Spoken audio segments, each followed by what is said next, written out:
Well, this is our final stop for the videos, and we're going to be picking up in this section a lot on what Ewan said in the previous section when he talked about the bridging of the River Exe, the role of the river in the city's history and community, and of course the issue of flooding.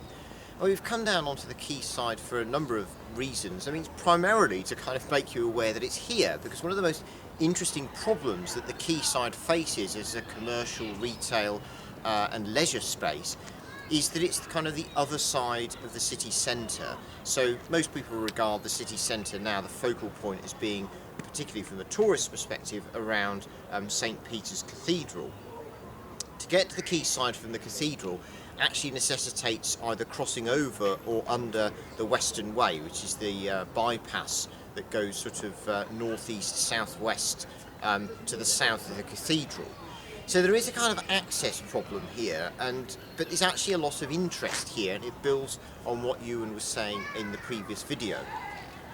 If we think of this firstly in a historical perspective, Ewan mentioned Exe Island and the Shilhay, two areas which are up to my left here, around the bend in the river, of reclaimed land which was originally tidal marsh.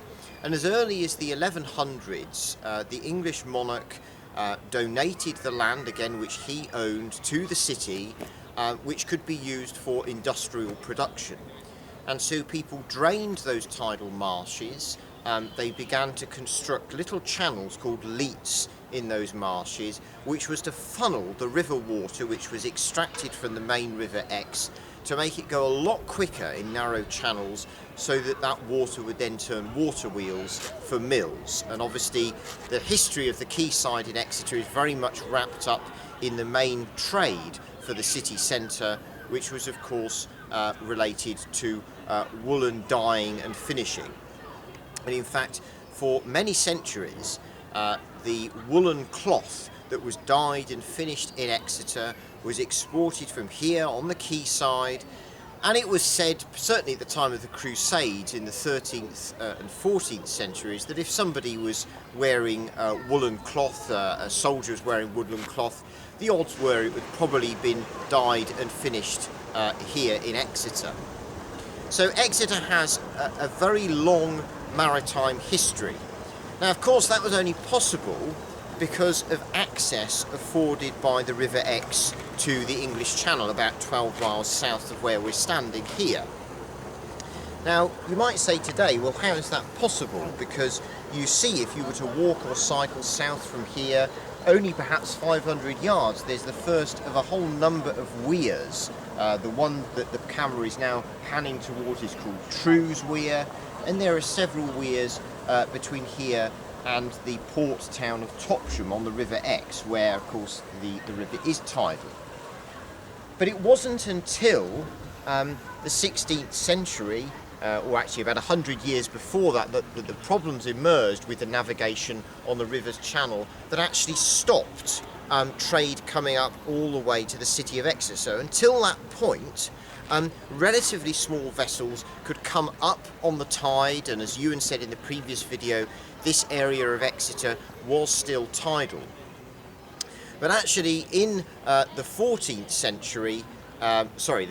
century, further south of here, the river was blocked, and a weir was constructed to try and take maritime trade away from Exeter towards the port town of Topsham, because wherever the goods were landed, they of course had duty paid on them. So the city of Exeter and its customs house, as it was at the time, made a great deal of money from that maritime trade. But once the weir had been built between here and Topsham, the goods had to land at Topsham, the duty was paid in Topsham, and the goods had to be transported along the road from Topsham to Exeter. And the citizens of the city were very upset about this, because they began to lose a great deal of money in the duties that were paid on those goods. And of course transportation became very difficult between Topsham and Exeter because the roads weren't very good. Now, it took 100 years for the city to successfully petition the King of England to allow them to unblock the weirs. But in 100 years, of course, the weirs had ensured that the river had silted up. And so even if the weirs had been taken away, the tide would have never reached Exeter to the extent that vessels could have floated up the river here to the quay. So the only solution was to try and build what was at the time Britain's first ship canal. Built by the engineer John True in the 16th century. At the time it was a relatively short canal. But as vessels got bigger and bigger, the canal was extended down to its current point, where it joins the Exe estuary and joins the high tide at Turf Locks, which is about 5 miles south from here.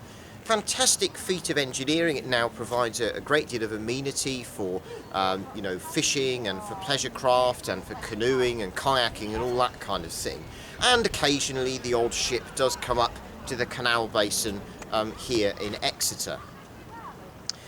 Now, the woolen cloth trade, in terms of its exports from Exeter, and indeed Britain's involvement in the woolen cloth trade, began to decline in the 19th century, and by the early 20th century the canal basin where Ewan is now panning the camera towards was very quiet indeed, because of industrialisation. The kind of artisan workshops and mills that were dyeing and finishing woolen cloth really couldn't compete within the global market that had emerged. So this whole area, really from the beginning of the 20th century for 60, 70, 80 years, began to decline very significantly. It was kind of forgotten part of Exeter.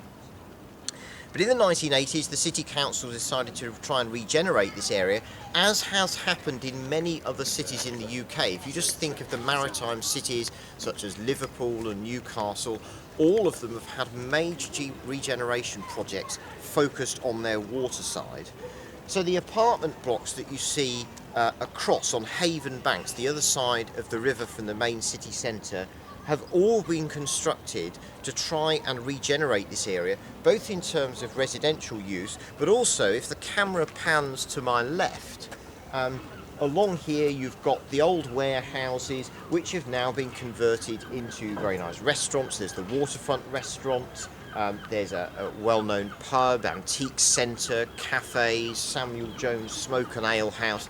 All of these have been designed to try and bring people back to this area and to make this a vibrant place, both for the city of Exeter but also for tourism. There's also been the conversion of previous industrial buildings. So if the camera goes round to the left again, round to my right, you'll see the other side of the canal basin, the old power station, the electricity building. That now houses a climbing centre, which many of you may choose to go to for recreation.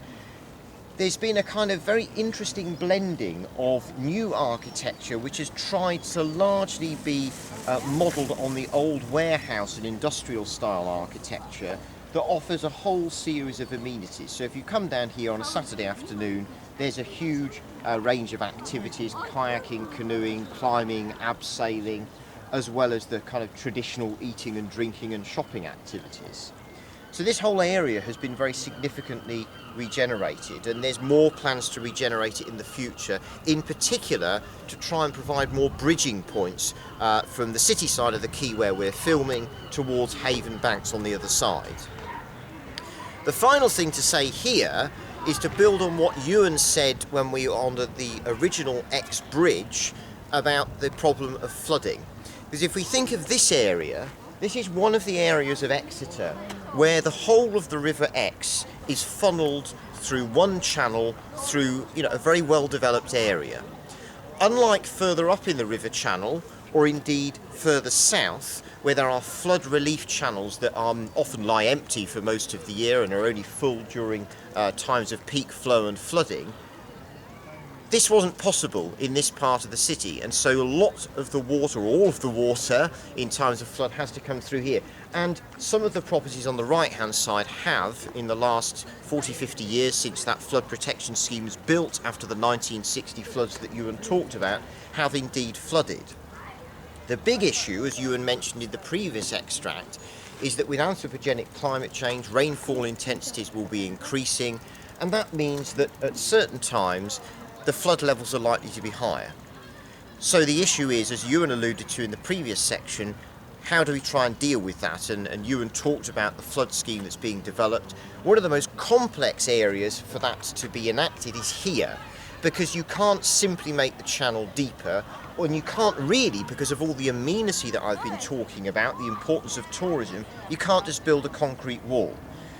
So the Environment Agency that is managing the scheme is going to be putting in some quite innovative measures in here, which will, for example, involve removable flood barriers, so that they can just be erected when it's necessary, when the water flow is particularly high. We'd encourage you not just to come to the quay, but also to walk south. You can do a circular walk over a couple of bridges. So there's a bridge that goes over the flood relief channel on the right hand side as the ship canal leaves the river down at the bottom of where the camera is panning to, and you can then come over the suspension bridge, which the camera is now panning towards, and then walk back up here. That's where you can see where most of the current work to develop the flood prevention scheme has been taking place. So this is the final part of the video tour of Exeter. We'd very much encourage you to do this tour as we've plotted it out on the map that's available on Ellie, but we'd also very much encourage you to take as many other tours as you can, both through the self-guided tours that the City Council has put together that are available on the City Council website and from the Tourist Information Centre on Paris Street, but also to do as many of the Red Coat tours, which are free, which start from the Cathedral Green, as you can as well, just to immerse yourself in the geography and the history of Exeter.